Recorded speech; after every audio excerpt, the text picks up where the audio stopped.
Hello, everybody.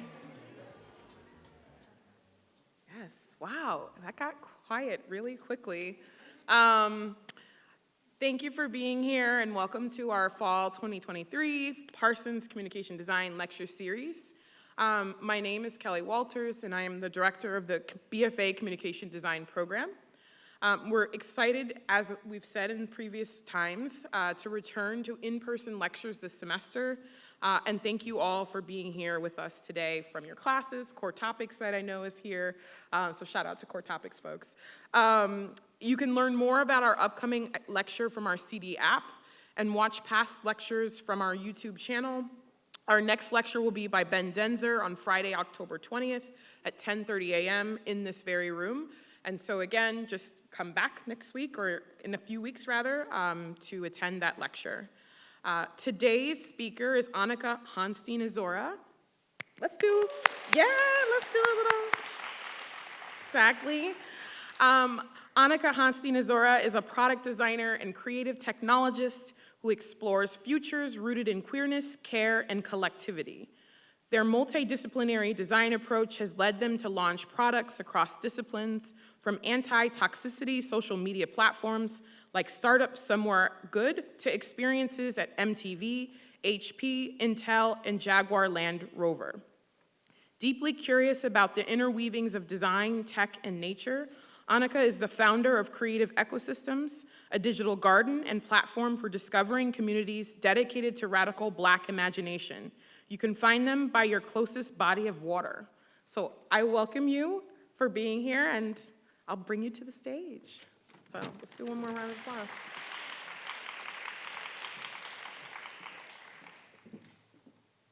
Okay. Good morning. Oh, y'all, come on now. No. I come from a Black household. That's not what we do. Good morning.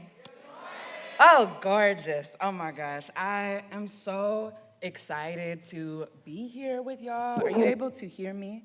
Okay. Y'all good in the back? You can hear me all right? Thank you. Listen, I know I'm up here on a stage, but I'm trying to be talking to y'all, and y'all can be talking to me, so please feel free. But I'm really hyped to be here today. I'm a self-taught designer, so I'm really geeked to be able to be in institutional spaces. I'm like, oh shit, damn. I really was learning from the depths of the internet, and I'm now here with y'all today. So I'm just really excited to be here. And so with that, I'm go ahead and dive in. So I'm Annika. I want to start here because really my design practice is rooted in everything my younger self was curious about. I keep this picture in this locket on my chest at all times because it serves as an internal compass in my work, always pushing me to the direction I want to go in, because I feel like ultimately I'm curious about what it means to design worlds that I wanted to see as a young, queer, non-binary Black kid in the predominantly white suburbs of Portland and Sacramento. And I really wanted to learn how I could use design to create the worlds that I imagine. So I'm an interdisciplinary person. Call it interdisciplinary, call it co-disciplinary, call it anti-disciplinary, whatever language you want to use. I work across modalities. And so everything is informing everything else. My main modalities are in product design, web design, brand design, and I'm also a creative director, I'm also a writer, I'm also a poet. And so in everything that I practice, all of the other modes are informing one another. And I really stand by that interdisciplinary mode because I'm also a meme creator. It is how I cope with living in a late-stage capitalist world.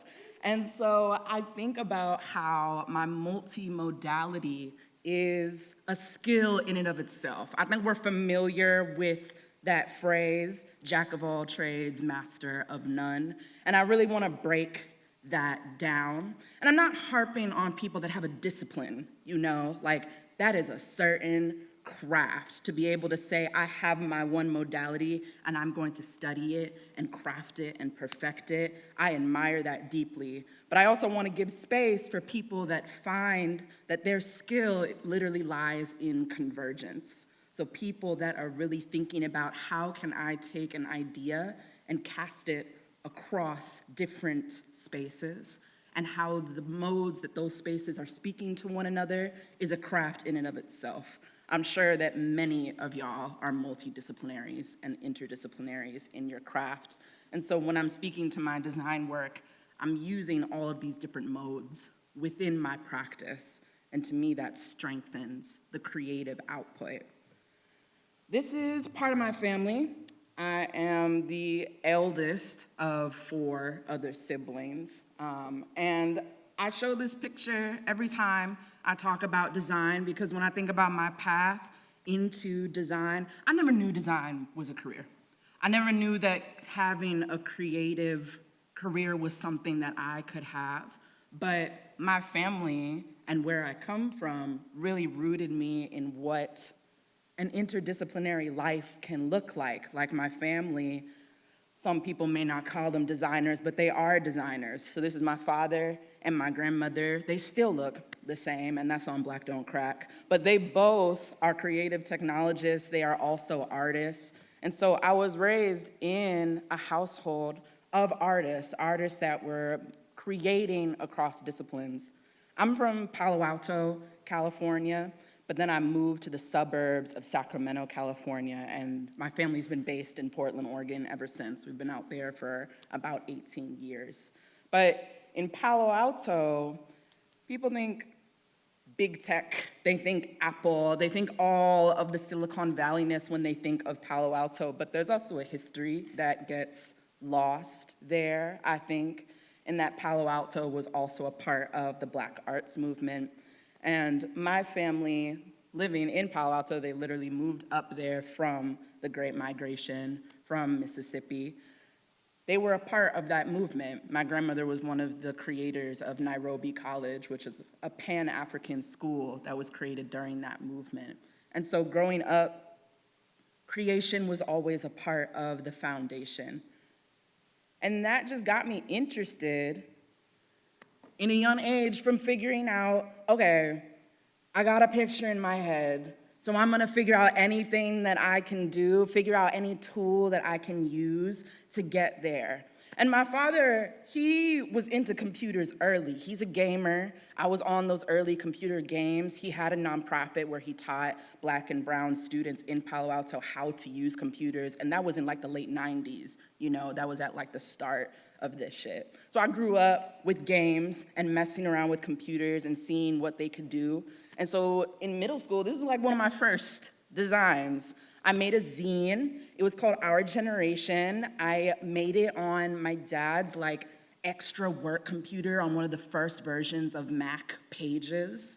And I just wanted to play. I wanted to make something. I wanted to distribute it to my friends. I had my like 6th grade Yahoo email, and I would email bands and ask them to be in the paper, and they would respond back, which was amazing, like Rah Rah Riot and Little Dragon on like their first album, like mad early, responded to my little 6th grade emails, which was so dope.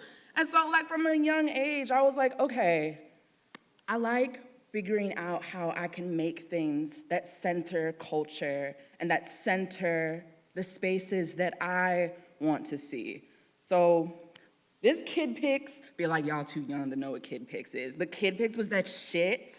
It was like one of those early computer games where you could just like smash up a whole bunch of things onto the screen. And so I was really inspired by like early internets. Okay, yes, I see reactions. We know Neopets. We love Neopets, the OG. I feel like we lost the recipes of the internet design when we moved away from this, because this is perfection in my eyes. But to me, what the internet offered at the early stage was a space to play and a space to dream. And even thinking of the early days of Tumblr, that was huge for me. Like, I was a young, queer, non-binary kid in like Portland, Oregon, going to like a dominantly white school, not often being in spaces where I felt seen. And so for myself, Tumblr was actually one of the first spaces where I could connect with other Black kids, with other queer kids. And so to me, the internet offered a home in a way. And so I was inspired by digital worlds. I was inspired by connecting people not only IRL, but also digitally. And that became a point of exploration in my design work. So then we get to high school, right?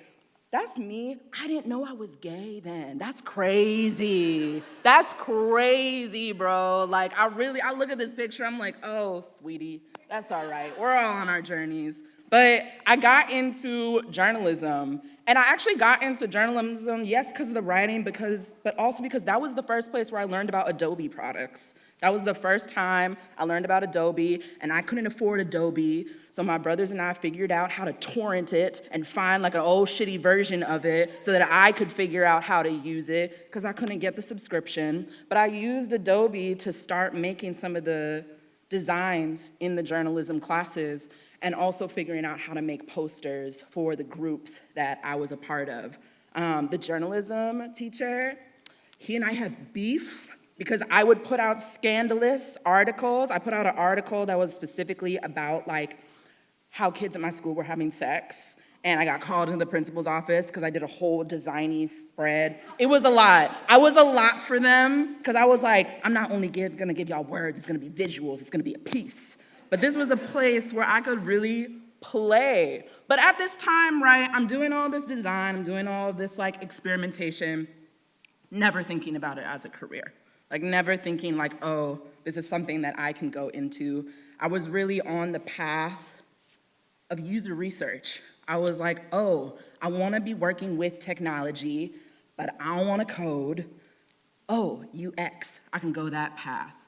So in the back of my mind, I was like, okay, I can figure out how to do this through a UX path. But I was still always designing. I was still always creating. I went to Oberlin College, little liberal arts school out in Ohio, and I studied sociology and psychology and Africana studies and gender and feminist studies. I just wanted to study people, essentially.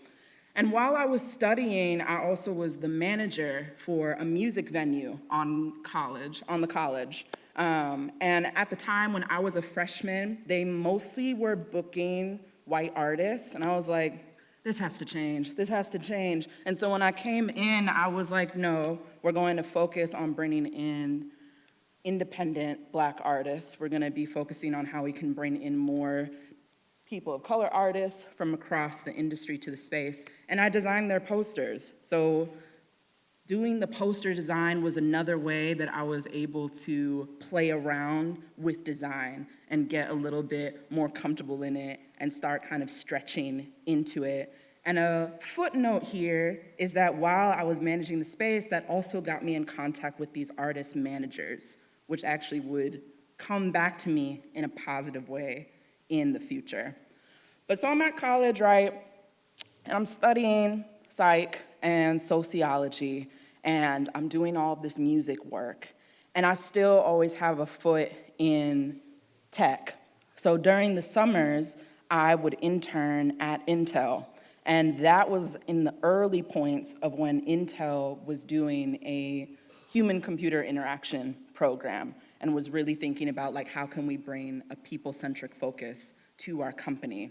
So during the summers, I would be at Intel and I would be working with clients like Jaguar Land Rover. I would be working with clients like Intel themselves and thinking about how can we bring a humanistic perspective to these products that we're building. And so this is me in college, graduation, so young, so bright. I had applied to 50 plus internships and jobs, and I didn't get a single one. I didn't get a single one. And so I went and worked at my local Portland ice cream shop. Shout out to Salt and Straw. I still got a scar on my arm from working the waffle iron machine. That shit is no joke. But I went to Salt and Straw and I was like, I gotta figure out my life. I gotta figure out what I want to do. And so I started interning at Particle. Particle was a small user research and strategy agency that worked with really big clients like Intel, like Jaguar Land Rover, like I mentioned, like Samsung. And it was actually really great because it gave me hands-on practice with clients, and it really got me into seeing how people can be central within the design process. But at the same time, I was also living this dual life, right? So during the day, I was doing user research, I was working with these clients, but then by night, I was in community with local Portland artists. I was doing my poetry, I was collaborating with other artists in the Portland area. And while I was doing that artist collaboration, I started doing the same things I was doing in college and high school in terms of making graphics for people, making graphics for somebody's house show, making graphics for an upcoming event. And I hit this point of divergence. And I was like, yo, I hate user research. I don't want to do this anymore. No shade to UX research. That is essential. But I was like, oh, yo, I can't do this. This isn't what I want to be doing. And so I went on to this journey of hitting up any dope person I could find on LinkedIn and asking them, yo, do you have like 30 minutes? I can just ask you about your job title and what you do and what led you there. I ended up speaking with a lot of folks from Wyden and Kennedy because one of their headquarters is there, and they have a lot of really dope people. And it was through conversations there that I started learning about art direction, this job called art direction. Never heard of her. But I was like, oh, after understanding more about what it was, I was like, I think this is a path that I want to explore. I think this is a path that I want to get into. And so I ended up taking a huge chance, and I moved to New York. One, because a lot of my friends were here, and I missed them, but also because I got an internship. I got an internship at Hyperact, which is a social impact design agency that's based in Gowanus, although now they've since moved online. But I moved here off of an internship, and even though the internship didn't pay my bills, I was paying my bills by continuing to freelance user research so that I could pay my rent. And at the same time, I applied and got into Droga 5's D5 and 10 program. And that was like a really critical turning point. At that point, that program was specifically about how do we get artists involved in advertising? Like, how can we show artists to have a career in advertising? And that was, again, one of the most formative points where I learned about what it means to be an art director, what it means to be a creative director. And so at that point, I was like, okay, I am just going to move forward. I am going to move forward with this interest that I have in creative direction, in design, because I want a creative career. I want a life that is rooted in creating these design worlds that I'm dreaming of. And so I just surrendered to it. I let go of all of the other things that were holding me down to having to have a traditional model of a career, and just moved forward with my multifacetedness at the forefront. So with that, I'm gonna take y'all through 3 different projects that I feel like are some of the ones I'm most proud of, and they're the ones that I learned the most from. So we're gonna get into it.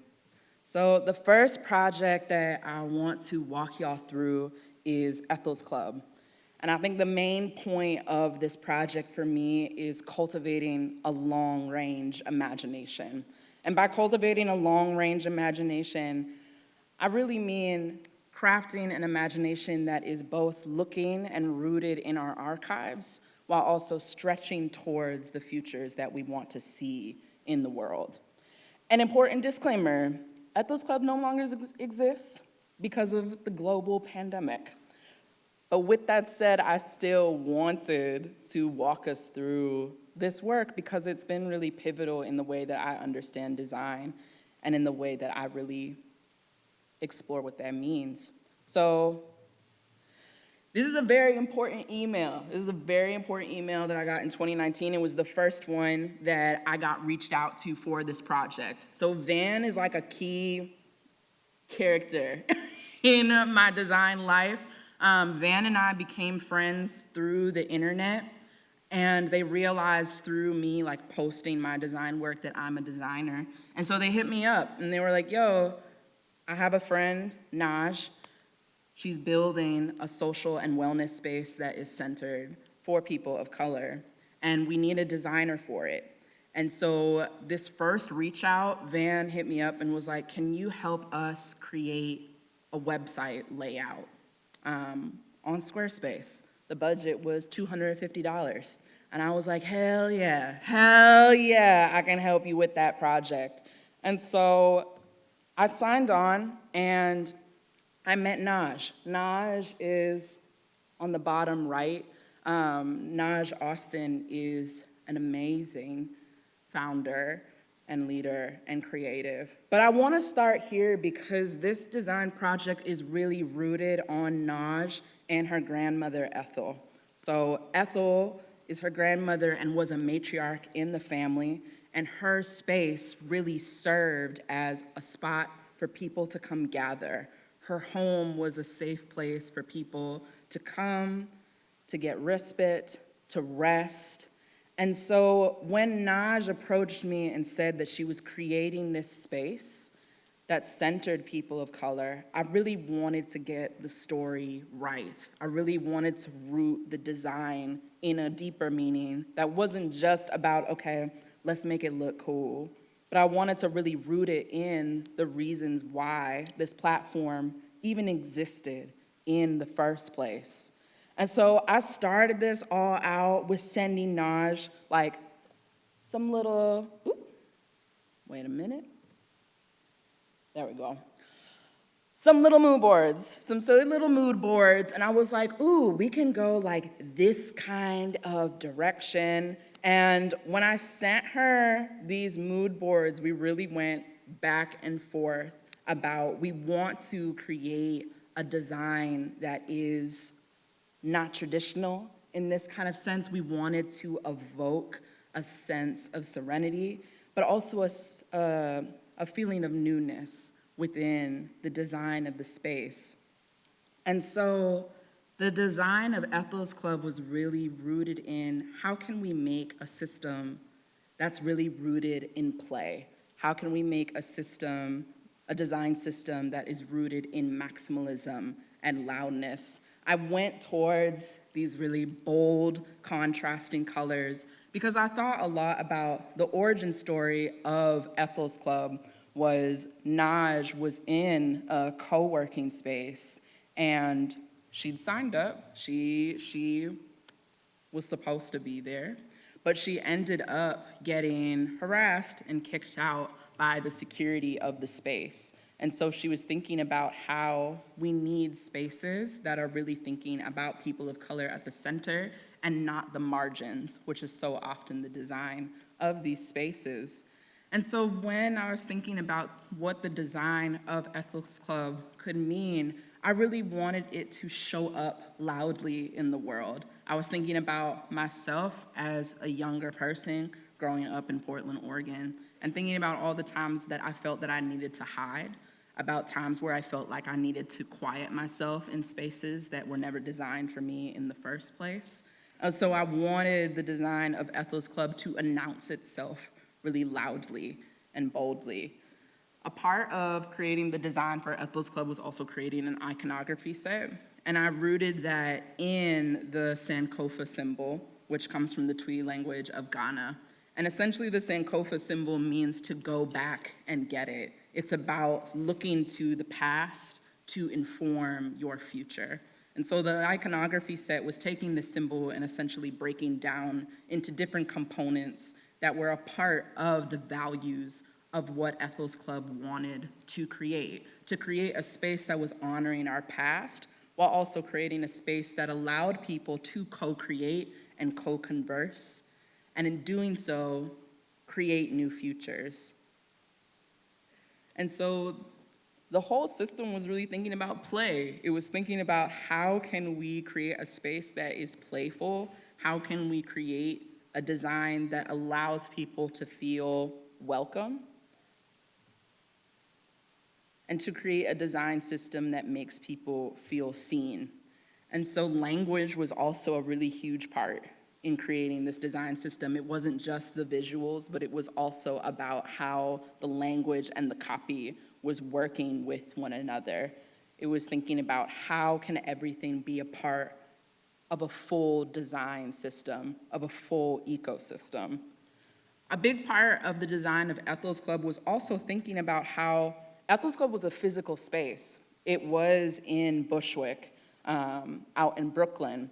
And so they had a full space that also needed to be designed. So when thinking about the design elements of Ethel's Club, it wasn't just the branding, it wasn't just the logo, it was also thinking about how can the design system be holistic? How can it also speak to the space itself?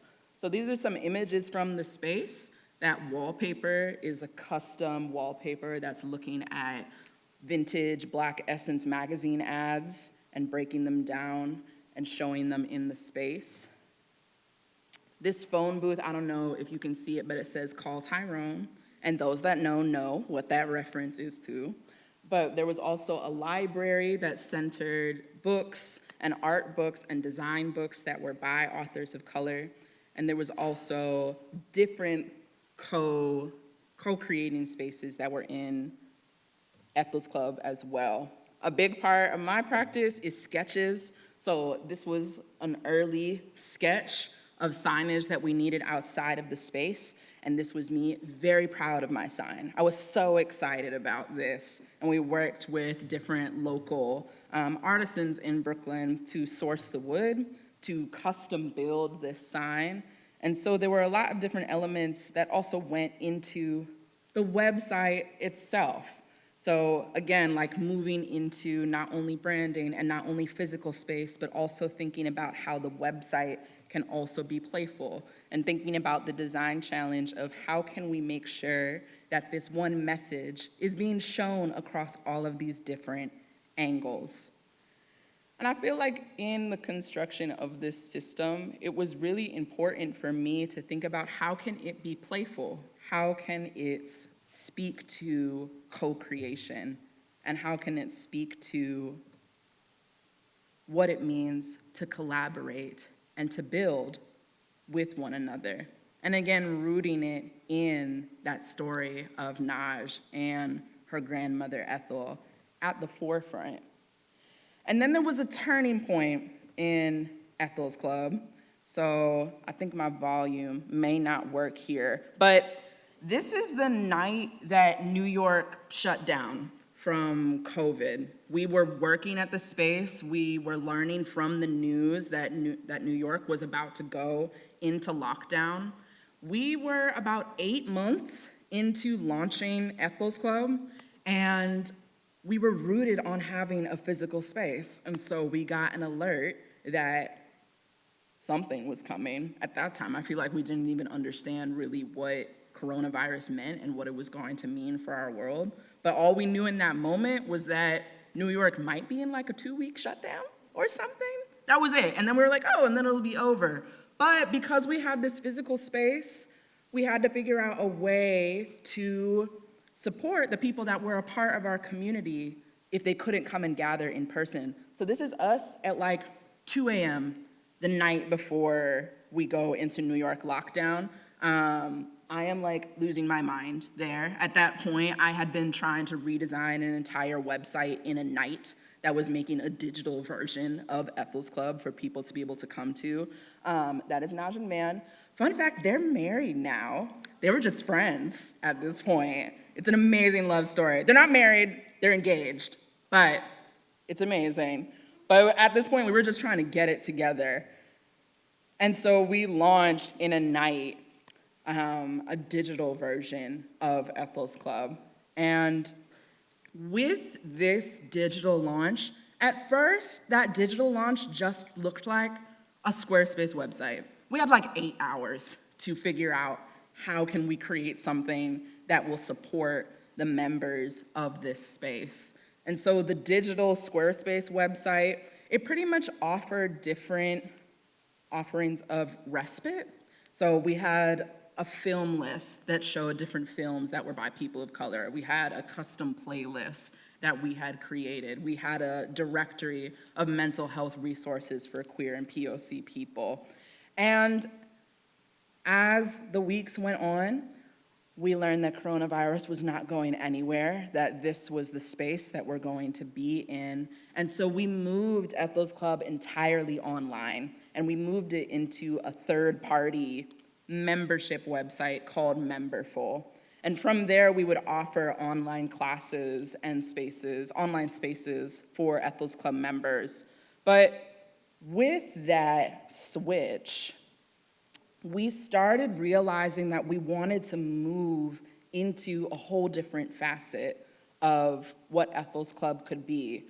Because we were shifting online, we were realizing that there was a gap. We were realizing that this third-party space that we moved Ethos Club onto was just like a Band-Aid solution, but it wasn't necessarily the solution that we needed. And so out of this started to come the first understandings of Somewhere Good. So at the time, Somewhere Good was a company that we saw as a parent company to Ethos Club. So this would be a company that focused on creating different spaces that were thinking about people of color at the center. But later, Somewhere Good down the line turned into something entirely different and to a different form. And so the second project I want to take us through is Somewhere Good. And I think Somewhere Good for me has two different takeaways. The first is that form follows fantasy, and that's language that I learned from Brian Collins. So that's the idea that if you have a fantasy, if you have something that is speculative, begin there, and the form for how it should exist will later come, rather than starting from the opposite end. So going towards form, following fantasy. And the second lesson to me is that a failure does not necessarily equate to a mistake. A failure is one of the key ways in which we can learn. And I want to root there because Somewhere Good doesn't exist anymore either. And that's on late-stage capitalism. That is on creating a startup, a very wily, experimentative startup in the economy that we're in the post, I'm putting that in quotations, post-pandemic space that we're currently in. But although Somewhere Good doesn't exist, again, I want to walk us through it because it is one of the central points of my design process, and it's one of the spaces in which I've learned the most. And I actually think that's where we can learn the most as designers, is not so much focusing on the work that was the giant star, but looking at the points in which we stumbled is actually really critical too. So in the creation of Somewhere Good, we were thinking about what it means to exist as marginalized people online. So we're currently in this point in social media where we're more connected than ever, and yet at the same time, more alone. Right now, I believe, I can't remember what year this was released, but the US is going through, as the US General Surgeon calls it, a loneliness epidemic. How loneliness is also a public health crisis, and how that converges with the current design of social media and how social media currently works. And we were approaching that problem as marginalized people. We were thinking about how there is so much research about what it means to be a marginalized person online and what it means to be a marginalized person navigating online platforms that weren't designing from that experience. And so,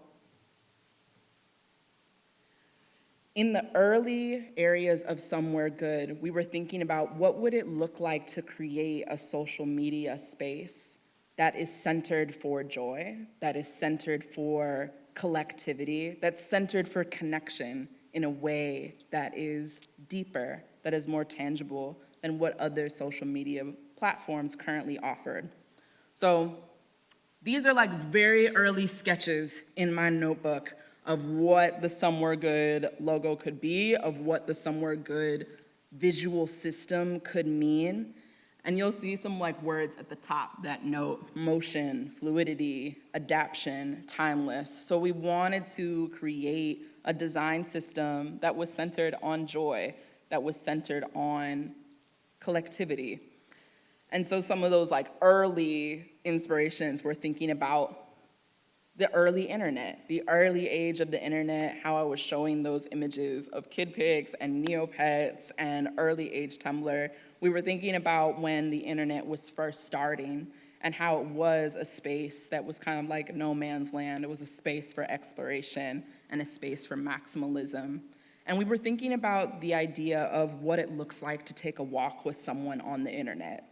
How can you design that? How can you design what that experience will look like?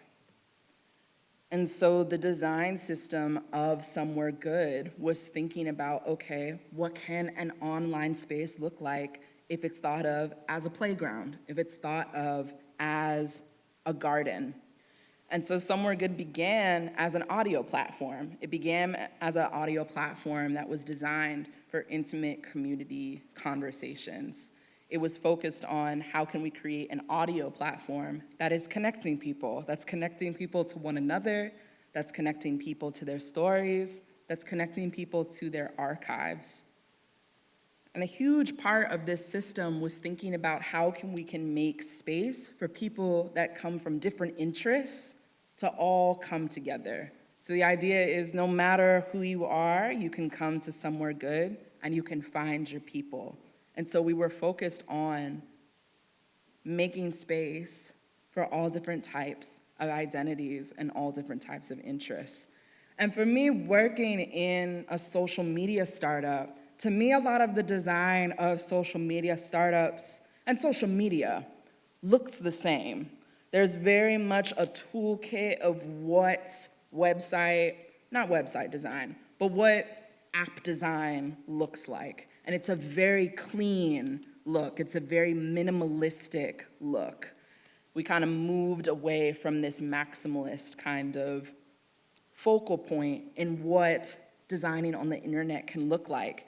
And I really wanted the system of Somewhere Good to move against that. I wanted it to be a bit absurd. I wanted it to be playful. I wanted it to be maximalist and clash, and to really think about how we can create a design that is really speaking to boldness and that is giving oneself permission to play. A big value for us was to have people feel like they could play within the design system. We also had an iconography set. This was a really beautiful project where we worked with different illustrators of color to create an iconography set that people could use within Somewhere Good. And so like these very early concepts of what the app could look like, we're thinking about, okay, what could it mean to actually have a map that people could explore? So really early explorations of Somewhere Good, we're thinking about, okay, what if we had a 4D world that people could explore? And if you tapped into one of these worlds, say you have a world for NTS radio, or you have a world for Afrotectopia or different spaces. What if you had a map? And we eventually moved away from that design just because that's very hard to engineer. And also because we wanted to start small. And so Somewhere Good just began as having a prompt for the day, and people could respond to that prompt. And we had little moments that we're really thinking about, okay, we want to do social media differently. We want to do the design of social media differently. And so we ended up doing little moments that we're thinking about. We don't want you to be addicted to this platform. How can we make a platform that is actually moving people to get off of their phone? And so Somewhere Good wasn't accessible on the weekend. We had this message that told people to go outside and touch some grass. And if they were bored, they could text us, and we could find them an event in their neighborhood that spoke to their interests. And so we were really thinking about, okay, what does it look like to really build somewhere good from the vantage point of a playground? And eventually we moved into our second version of the app. And I was thinking a lot as a designer about, again, that question of what does it look like to take a walk with someone on the internet? And so I was thinking about, okay, what does it mean if we're trying to design what a conversation can look like that breaks away from a thread? Most of the way that we're talking online is through a thread design. It's a linear format where it's all following this linear path.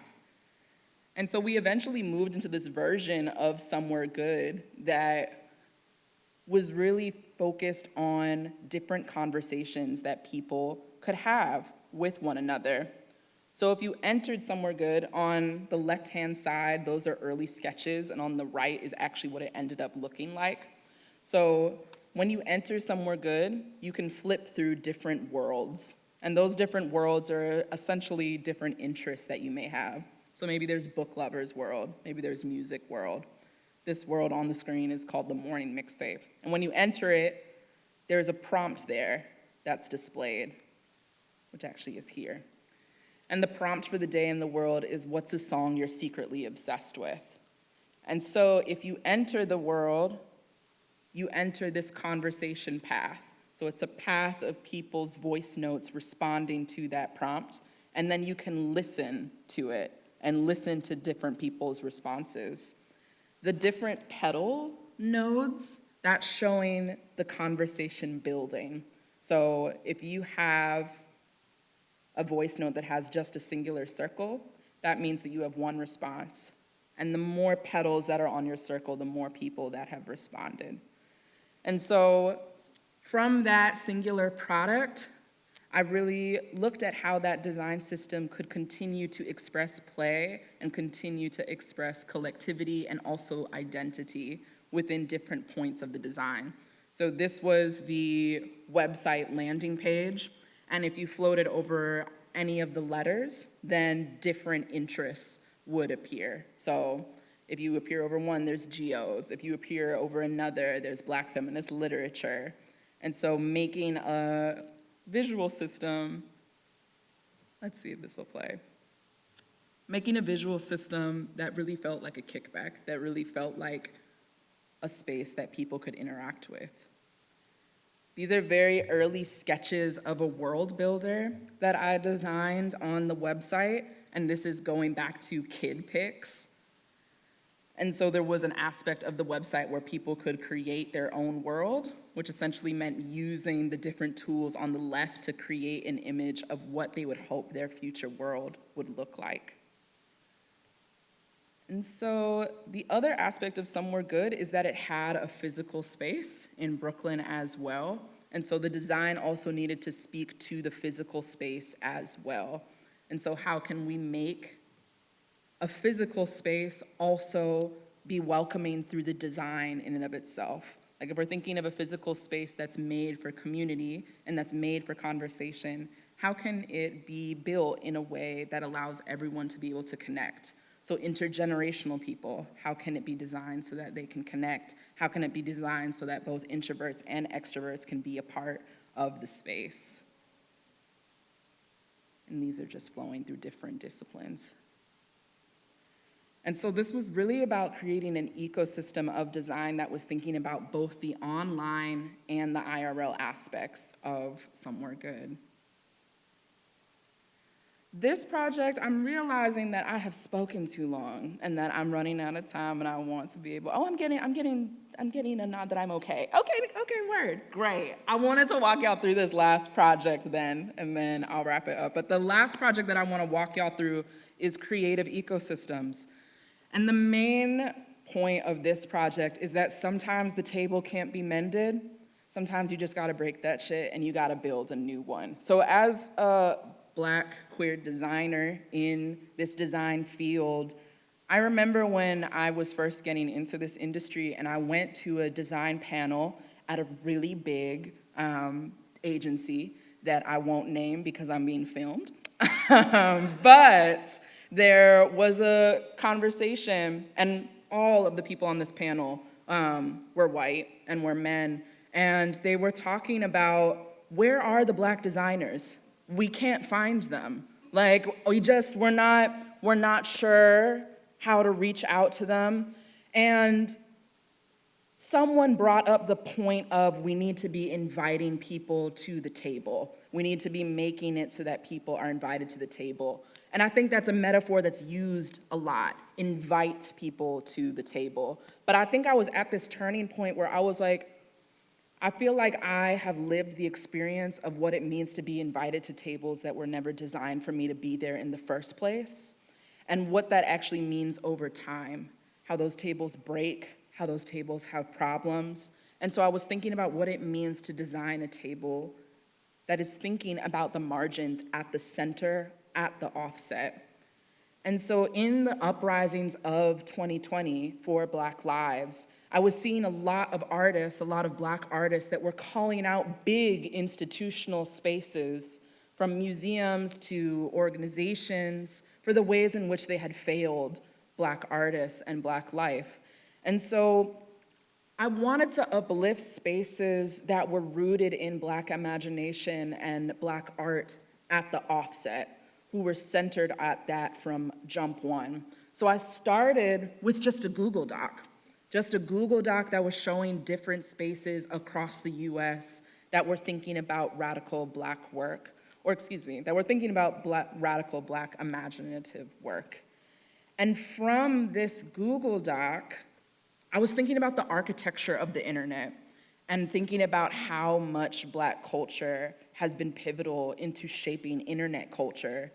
And yet, in thinking about the architecture of the internet, how many spaces online are actually dedicated to Black life? And so, eventually this became Black Creative Ecosystems. And this is an online directory. You can look it up right now on your phone. It's creativeecosystemz.org. But it's an online directory where you can see different collectives, different spaces, different publications that are dedicated to Black imagination. And when I say the word ecosystem, that's a little nod to interdisciplinary work. I didn't want to call it a directory of just like spaces or a directory of publications. I was speaking to ecosystems because I wanted to make space for the broad range of ecosystems that exist, the broad range of ecosystems that can exist as a printing press, that can exist as a library, that can exist as a bookshop. And so on each of these pages, you can explore these different spaces. You can learn more about the people that are involved in the leadership of the space. And there's also a section that's dedicated to giving resources.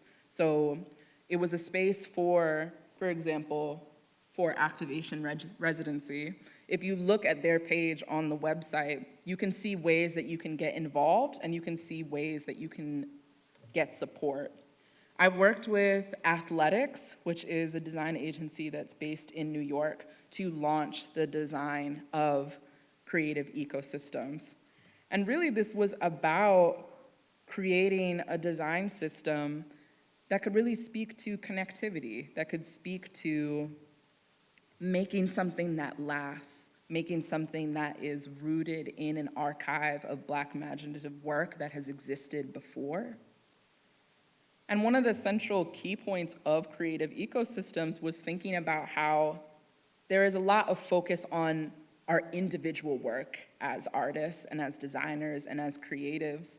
But I wanted to think about how we could make space for collective work, what it means to make space for actually centering collectivity and communal creation. And so this system was thinking about a garden. It was thinking about how can we create something that is growing over time. And the central focus point was communal creation, creating for each other and investing in each other, and how a design system can support that in making that happen. So I'm gonna leave y'all with one last meme, which is one of my favorites. But I feel like one of the key points to my work as a designer is thinking about what are the futures that I want to bring into the world, and how can my design be a way in which that happens. I think one of the most generous definitions of design I learned from Jenny Odell, who wrote the book How to Do Nothing, who is actually quoting Sarah Hendren, who looks at the intersection of design and disability justice. And Sarah Hendren referred to design as being an orchestrator of attention. And so when we design, we're making the attention of a world known. And within that is a certain sense of responsibility, right? Like if we focus our attention, if we think of it of shining a flashlight on a certain point in a dark room, we're making that focal point seen, but within that, we're also making things hidden.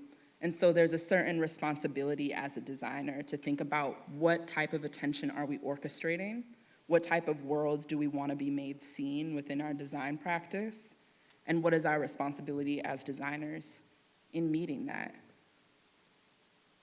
And so with that, I will end. Thank y'all so much.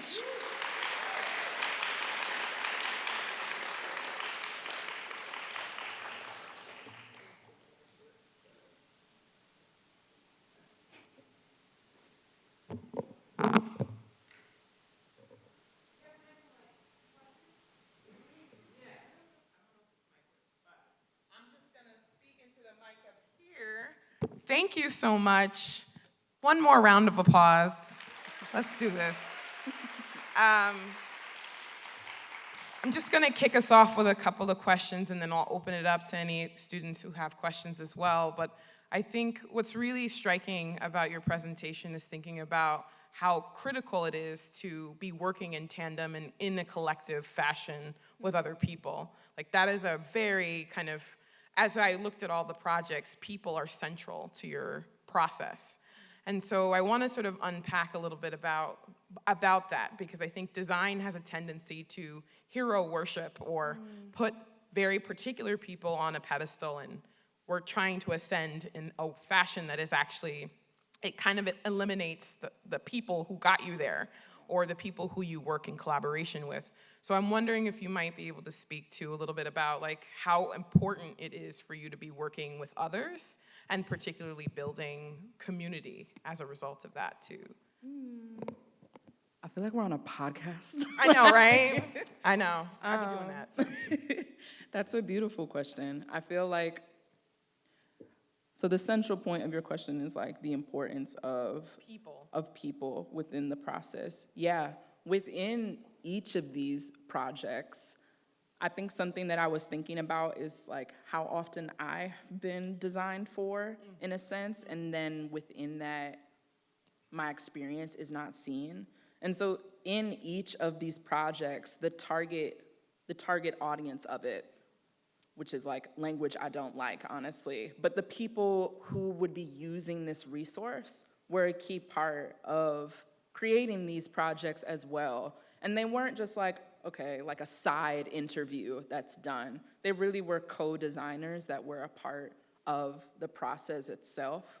So like I showed that picture of my family at the beginning because institutionally they wouldn't be called designers, but they are also designers within the process.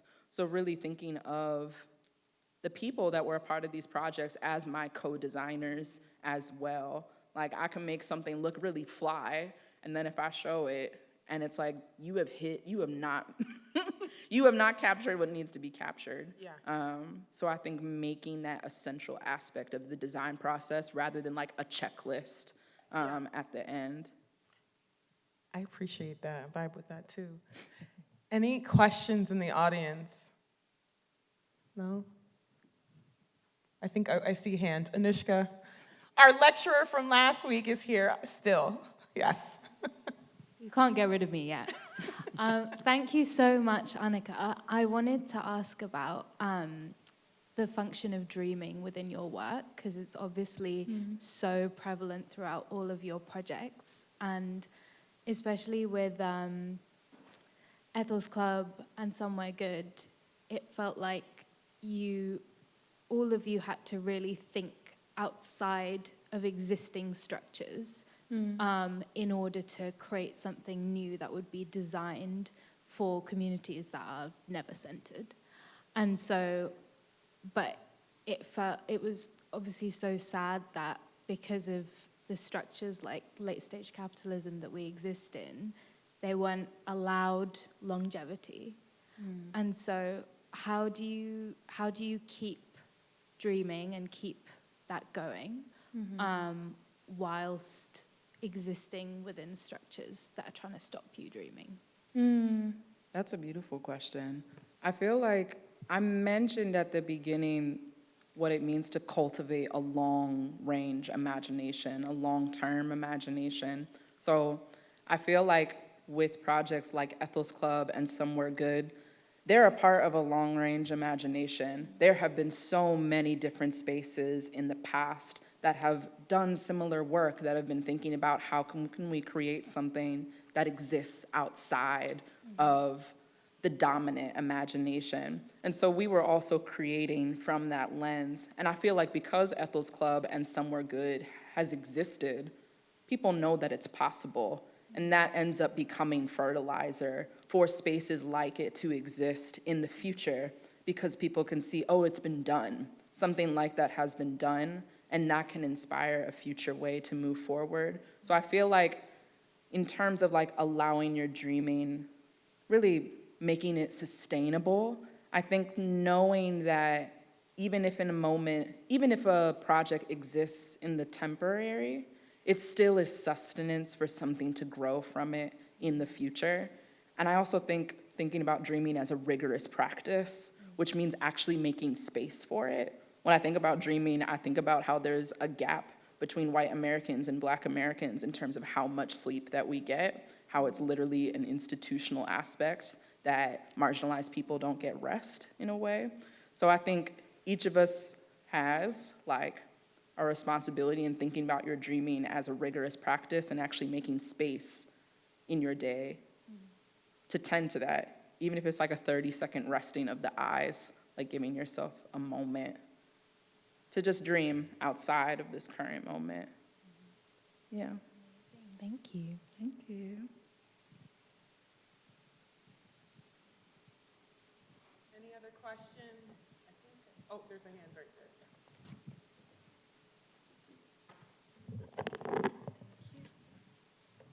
I was kind of curious about the Somewhere Good project of like the chess set looking thing, the 4D space that you were talking about that eventually was not made.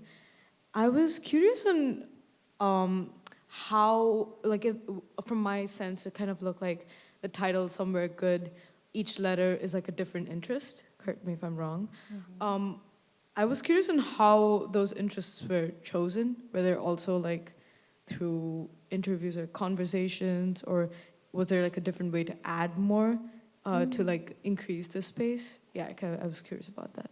Yeah, totally. So each of those different letters, when we were first thinking about the launch of Somewhere Good, and I showed y'all those different worlds that existed, each of those worlds was curated by a different, we called them world creators, which were people that had their own community and their own online community that they wanted to have more in-depth conversation with that went beyond like a vertical thread format. And so we worked with these people throughout the design process of Somewhere Good.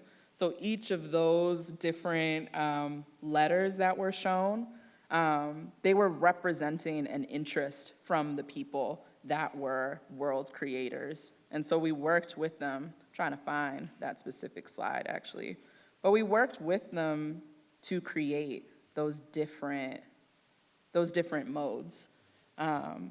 They were a part of that process. I think you had a second part to your question. Did I get it right? Or did I answer your question? The center of it? Okay, cool, dope, thank you. I think the mic works now. Any question up top? Oh, I don't know if I'm gonna be able to run down up there. We can make it happen.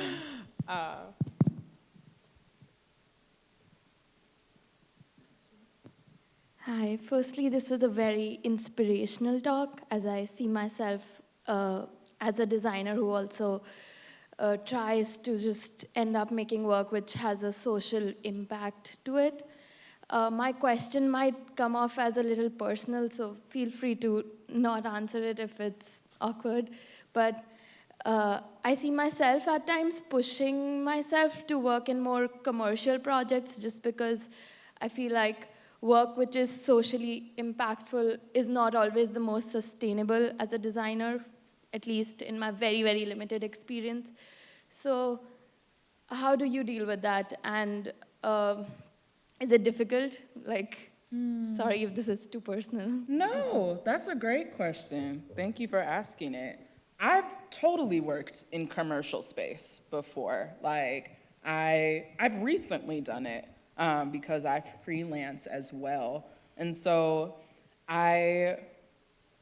even though these projects are really focused on like pulling the futures that I dream of into the present and that are focused on more of like a social impact lens, that doesn't mean that commercial work isn't also a part of my process.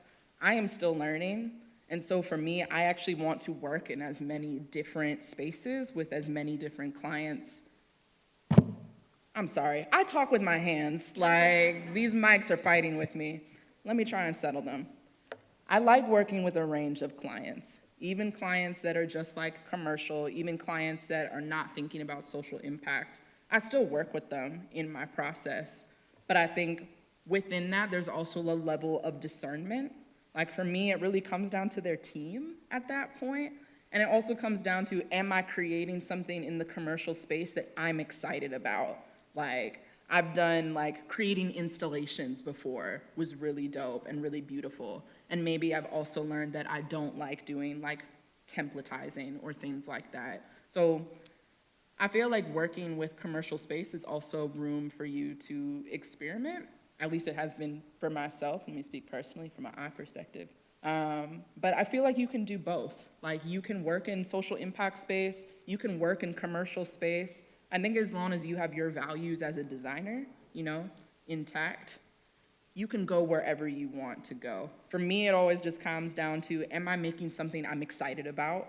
And also, is the team that I'm working with dope? Like, are they kind? Like, are they caring? Are we collaborating? Those are the main values that I seek in my work.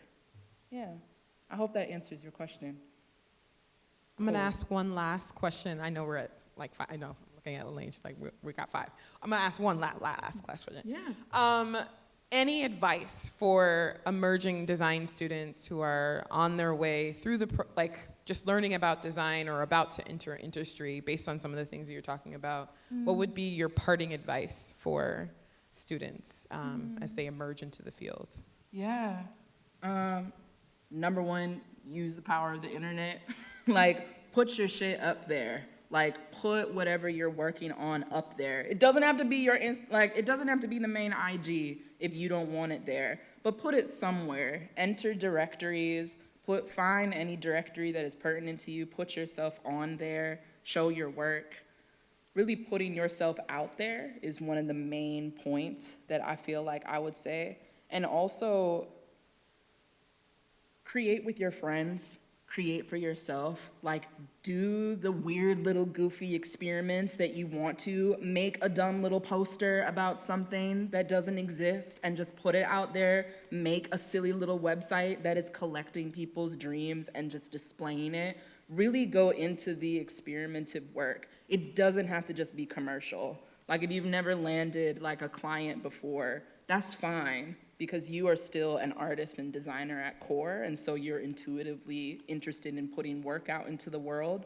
So I'd say making your work and just putting it out there is the main focal point. That's how I started, so. I think that's a good place for us to stop. Thank you so much, Annika. Thank you.